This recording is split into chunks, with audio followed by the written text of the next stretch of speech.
Hi there, I'm Jake Stephen and I'm from the University of Southampton. So we've all been there. You've woken up in the middle of the night, it's 3 a.m. And you're laying there, covers strewn across the floor, and you're laying in a damp patch from the sweat. And you've had the worst night's sleep of your life. The thought of cuddling up next to your partner is the least appealing thing in the world right now. But for some people, this is a regular occurrence.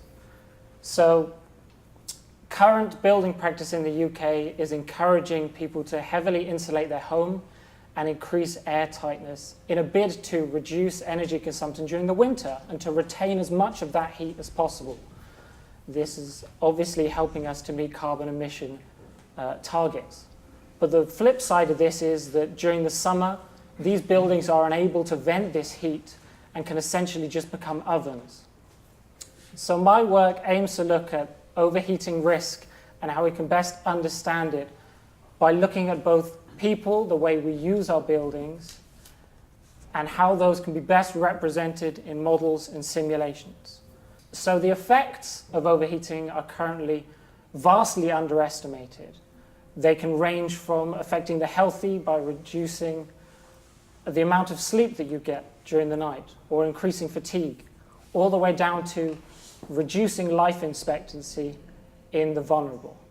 So much so that during August 2003, the heat wave that hit the UK and Europe resulted in an excess 70,000 deaths. So there's a growing bed of research looking into overheating in buildings. Current models don't account for how we use these spaces. The basic occupancy assumptions are simply the amount of time that we spend in these spaces and some basic assumptions on our ventilation patterns. They don't delve any deeper into what makes us individuals.